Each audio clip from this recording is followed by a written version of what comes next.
John Stanko of icgales.com, being joined by the legendary Jack O'Leary of the Iona College cross country and track and field program. First of all, Jack, thanks for joining me. How you doing this afternoon? Yeah, great, John. Happy to be here. I wouldn't say legendary. I would just say one of the boys. Just one of the boys. All right. You know what? Let's segue into that. You're one of the boys, a part of this incredibly successful cross country and track and field program. How did you first find out about this program, and how did you find yourself fitting in so well? So when I first looked at it, I suppose at first being from Ireland, the NCAA and stuff like that, I wasn't really too sure. Like I remember actually going on YouTube and looking up kind of the Foot Locker, which is like the high school American championships. And I thought that was NCAA's. Like I was kind of trying to do my own research. I had no idea what I was getting myself into.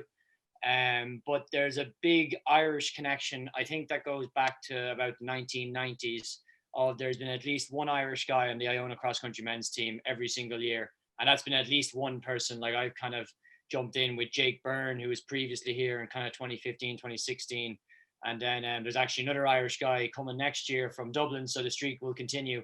But that was definitely a big draw for me, just knowing, I suppose there was a familiarity with Ireland, and Irish guys have come here in the past and they've done really well. And fortunately, that's worked out for me too. But I looked at a few different colleges. I think I was looking at Providence and a few other ones that reached out, and they definitely had big Irish connections. But there was brother John Dooley. He's a brother in Ireland, and he has a massive connection with Iona and was a big advocate for when I was looking into Iona. And he was kind of saying, you know, the person you are, like the kind of outgoing, kind of chillax person, that's kind of exactly what Iona cross country is. So when he kind of said, you know, if you want to run fast and have a good time, Iona's the place to be. So that was kind of easy decision at the end of the day. And I'm happy that it worked out like that. I'd say chill, relaxed, easygoing, definitely the vibe of the cross country program at Iona. How would you describe the culture you walked into in your first year, and has it changed at all now with you in your graduate year and running for so long with the Gaels? Yeah, I definitely, when I first came in, it was like, you know, I suppose now I'm one of the older guys and I don't feel old. I'm 23 now, and I think that is quite old for being in college, and I possibly will be here for another year with the COVID going on. So I still don't feel old. And I think when I was young and I looked at these guys, you know, with big beards and everything, I was thinking, no way am I, like, these guys are, you know, they're centuries ahead of me. And now I'm kind of in that position. I'm kind of like, oh, but I feel like the team culture, you know, we're always talking, like, we're delighted this year we kind of came 10th and kind of got back into that top 10 of the nation. And that's been like that's kind of what Iona is. Like we always strive to be at the very least top 10 team in the country. We're looking to try and hopefully get near top 4 in the country next year, or this year now, I suppose, in November time. But I think that the culture has stayed pretty much the exact same, and we're producing the same amount of All-Americans. We're all running just as fast as the old boys were, and the younger guys now are, I hope, looking up to myself, Ehab, Jamie D, Jack Hopkins, too many names to name, of the older guys now, and they'll go on eventually to be the inspiration of the team for the younger guys that come in then. How did COVID and this whole entire crazy season that you've been through, did it test the culture at all? Did it strengthen the relationships? What was the vibe of the team while training during the winter, while away from home, and people are remote, people are on campus? How did the team get through that? I suppose we're definitely very lucky being runners, because running, you know, we kind of talk about facilities and stuff, like we don't actually need a lot. Essentially, you just need your pair of shoes, a good healthy pair of legs, and you can kind of get going, you know. So in that regard, training wise, at least we could train compared to a lot of other teams that, like, say, like swimming, for example, couldn't actually get indoors. So that's must have been very tough for them. But we were lucky that we could actually train. Like, I think it was definitely challenging at times, because obviously, like, I went home in March, a lot of the team kind of split up. And, you know, our team is a very interlocked team. Like, we like to train with like, we came here because the team is such a good team and there's so many guys to train with. So then, you know, almost like the flick of a light switch, we were all separated and we're all at home. And next thing, you know, we're all training on our own. And, like, you know, a lot of our guys, we log a lot of training, like, during the week, like, you know, a lot of hours put in, and it's made a lot easier when you're kind of chatting and talking to fellas. But then the second you're kind of taken away from that, it's like, oh, like, you really feel the effects of the training going on. But I think our team did a great job. Like we were doing online kind of core sessions. We were talking to each other a lot, and like I suppose that definitely kind of pushed through, knowing that, look, I suppose we're all in the same situation. Like it's a bit of a mess, but at least we're all kind of pushing through it. And we have each other to hold accountable at the end of the day, because we have a max streak to continue, and we want to be one of the best teams in the country. And I know Joe Pienta was saying a lot, like if you think the other teams are taking this time to kind of slack off and let this almost I suppose, what's the word, kind of downtime come into it, that you can just take your foot off the accelerator and just kind of chill out. Well, like, unfortunately, if you start doing that, you won't be as good. And like this team we have here, we want to be one of the best teams in the country. So to be the best, you got to train like the best. What was it like getting back to campus when it was told that the cross country season was going to happen at a unique time after Christmas, when you guys all got together once again? What was that like when the team was finally able to be cohesive again, back on campus, to be around one another? So like, actually, it's funny for me because I suppose I didn't really know if the season was going to go ahead until maybe like the start of February. So my actual initial plan was I actually only came back to America at the start of February, because I didn't think the season was actually going to go ahead. We still thought that there mightn't be a chance. So I was actually training for the European Indoor Championships, which were going ahead. And I kind of had the plan that with Joe, if the season is going to happen, like I'll just hop on the next flight home, which is the way it worked out, because the season just went ahead. Mm-hmm. Like it was tricky, because I suppose no one knew for definite it's going to happen.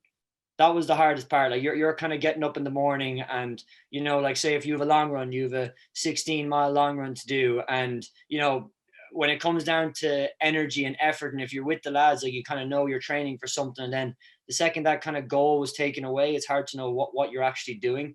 So the second we knew the season was going ahead, like it was all guns going. And like I think the boys, every race, we were just saying, like, it's just great to have the Iona singlet on again, and just knowing how lucky we are just to be able to race, because this is such a privilege right now, just to be able to compete again. And that's kind of the way we went into it. And actually that took the pressure off as well, that we just knew we're just kind of having fun. Like at the end of the day, like we did this, we are good at it, but it's meant to be fun. So we were just enjoying ourselves at the same time, and we got 2 individual team wins as a result.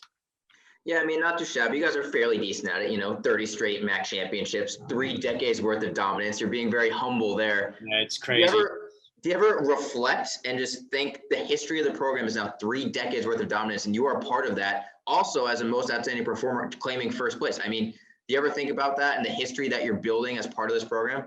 Like, I suppose after we obviously won Max again, it kind of hit home, like like that's 30 years, like that's a long time. Like like I wasn't born, like yeah, like this streak has been happening longer than I've been alive.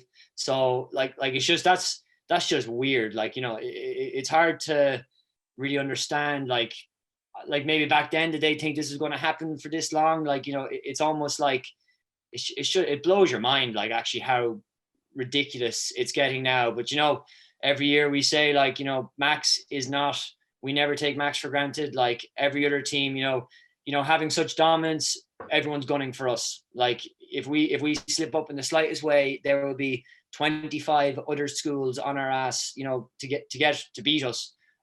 So having that kind of pressure in the background is nice, because it is pushing you, but at the same time, it's amazing to be part of such a, like, it's the longest active NCAA Division I competition in the nation, which is it's just mind blowing. For a team like Iona, where Iona is just a small school, just up in New Rochelle, and to have such a statement on the NCAA is really freaking cool. And to win, to actually get the most outstanding performer as well, that was a big honor. And just to, that's something I'll remember, like 30 straight years, and I got my first MAC cross country championship. But that's really cool.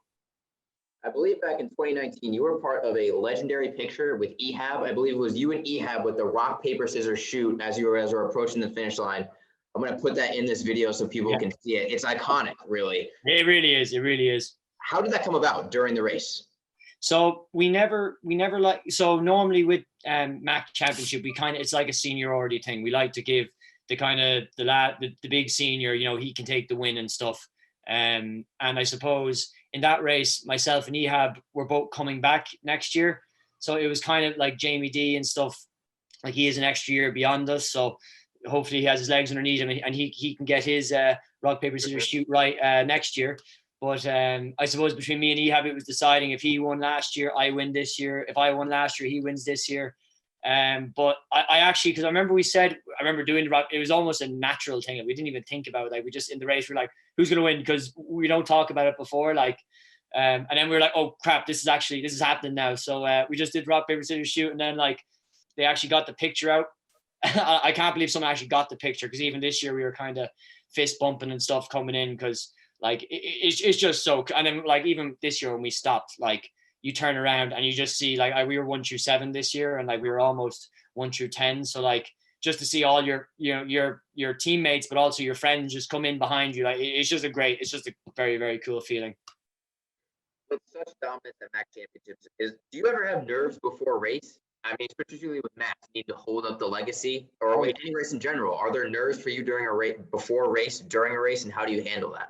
Yeah, I'd say like before Max, it's almost, I'd nearly say Max is more nerve-wracking than going to nationals, because I suppose at Max, there's almost a standard that we have to set, you know, like we are the ones to beat, like we have to perform today.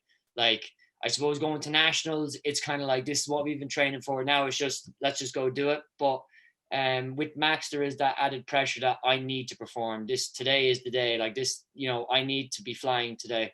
So that definitely plays a lot into us. But, you know, when we're training, like we always, we get confidence from our training. Like we know we're good. When we do big workouts and we're all together, like we know we're flying, and like, I suppose we get a lot of confidence from that. So that can ease the nerves. But again, if you aren't nervous, it means you don't care. And if you don't care, you probably shouldn't be playing the sport, you know? Precisely. Now, before every race, Coach Pienta or any coach you've had will huddle a team together for a pre-race speech or whatever. One final thing. What's the best pre-race speech you've heard from, whether it be a coach, a teammate, before what race? Is there one that sticks out in your memory? Trying to think now. A lot of the time it just comes down to, you know, like we're here, we know we're good, let's go do it. I'm trying to think, like Jack Hopkins is, you know, he's a real, I admire him a lot. Like he's been kind of through the injury process and the highs and lows. Like, I know it's great that, you know, I got all this kind of attention. I won Max, and, you know, obviously with the All-American stuff, like that's great. But it's very tough when, you know, it's all going right for you and it's great. But for everything that's going right for me, there's a lot going wrong for a lot of other people, unfortunately. And Jack Hopkins is one where, you know, he has every right to be beside me or ahead of me in a race. But unfortunately, you know, he's just had a rough few injury processes through the years. But before the races, this kind of comes back to the testament of Hopkins and the kind of man he is, that he would text me and every single man in our team before every race. And I suppose before NCAA's this year, he was kind of, you know, like I suppose I like the pressure. I like having pressure on me. And as he put it, like I kind of said, like he said, there's no real pressure this year. Isn't really this season shouldn't really be happening. So like there's not actually that much pressure on us to perform. But as I said, like I missed this pressure. I've missed this kind of. So I want the pressure. And he kind of paused for a minute and he says, "Well, go lead us home, All-American." There we go. And I was like, you know, and I suppose I even read that, you know, before the race, like that was my goal, and that's you know, that's what I wanted to do. So having him saying that and him believing that I could do that was really cool. I would say so. Again, you got All-American. I believe it was 25th overall at the NCAA championships. From what I heard and from what I saw, a very tough cross-country course out at Oklahoma State. So when you got out there and you ran the day before, you ran through the course, and then come game day, how tough was the course that you and your teammates had to run out there at Oklahoma State? Yeah, it was, I suppose this is coming from Ireland now, you know, we have a different standard of toughness out there, and the Brits and we like to slag the Americans a little bit because we don't really get the privilege of running on golf courses and stuff. That's true. You don't get cleared grass and stuff like that. Yeah, but for American standards, like I would compare that course to an Irish cross country course. Like it was it was tough. But I suppose on the warm up, like I knew I had a good chat with Peter Lynch, who's a runner, an Irish guy from Tulsa, and he actually raced the race previously, and he told me, like this race, first 2K is chill, and after that it's a climb. Like the whole time you're either going up or down. There is no forgiving this course, and I suppose I knew that coming into this, and I made sure our team knew that coming into this, that this course. Some people were writing off thinking it's Oklahoma. Like even when we landed in the airport, we were saying, God, it's awful flat around here. There's like where's a hill going to come from? And when we did our jog the day before, I know some teams didn't even run on the course because they didn't want to tire themselves out the day before the race. But we do a lot of hill work, so like we were confident coming in. But honestly, once we saw the hills and stuff, it actually kind of put a bit of pep in your step, because like we knew this was coming, and it almost, it nearly psyched out so many other teams, whereas ours, I think, only drove us on knowing, like, pain wise, we can handle the pain compared to a lot of other teams. What is the toughest cross country course you ever had to run on, whether it be in America or in Europe? It would have been Lisbon in Portugal at the European Cross Country Championships 2019. What made that so difficult? Say it again. What made that so difficult? It was on the side of a mountain, so it was either. Yeah, it was rough. It was extremely rough. And Joe Pienta, actually, this is the race. John Jack Miller, I think he collapsed. He couldn't control his legs, and he fell over a barrier, and then he couldn't run after that. His body just gave out.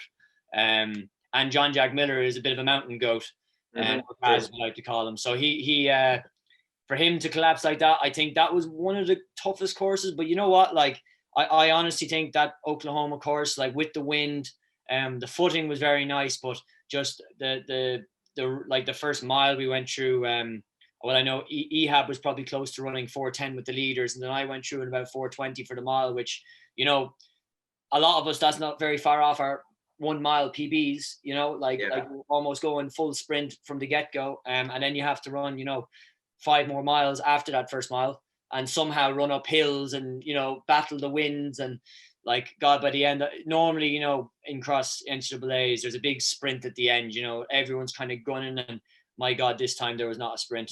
I think every man was just trying their absolute best. Like, we were passing guys who literally couldn't walk, like they were absolutely spent. They just couldn't move.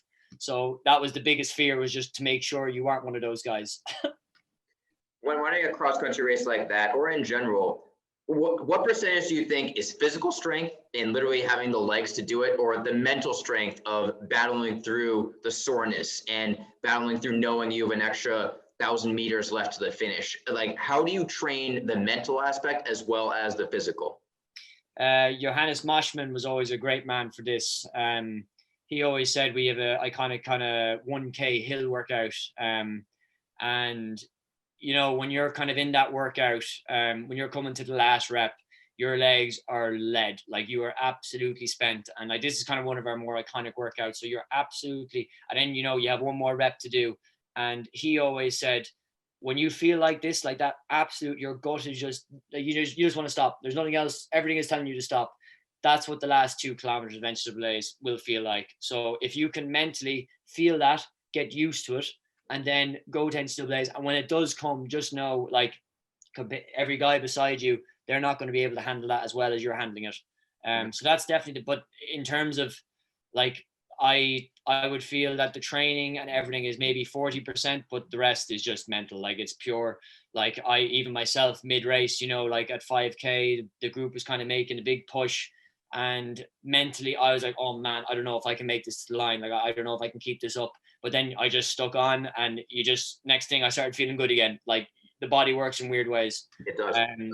So I, in that regard, mentally, I just think, like, fitness is there. It's more the mental on the day. It's the best mental guys are the guys who are up the front, One thing I'm curious about is, particularly in Max, Iona runs in a pack. You guys are all in the front. You're running with each other. You're kind of working off of each other in the pace. However, come NCAAs, it's more spread out naturally. There's more teams competing. It's to get higher competition.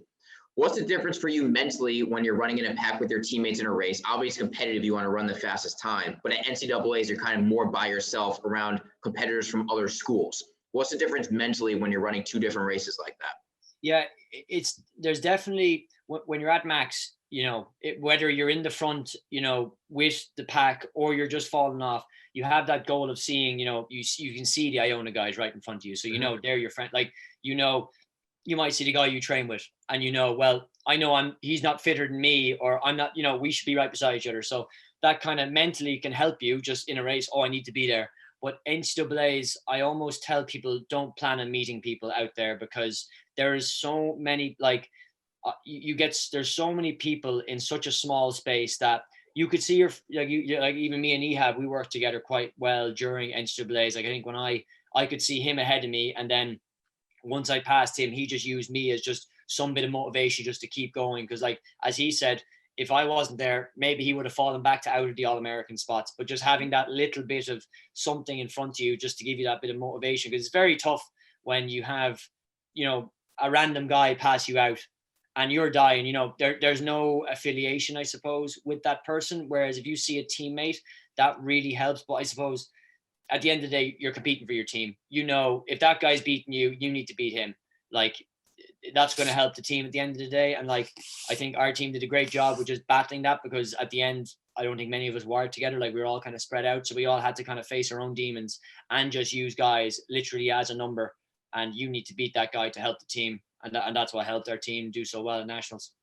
I think some people forget that cross country is a team sport, because it is a team total at the end, and you're battling as part of your team. And I think you saw Northern Arizona do that at NCAAs. They ran that pack and they ran as a team, and it showed. That's what we want to try to do next year.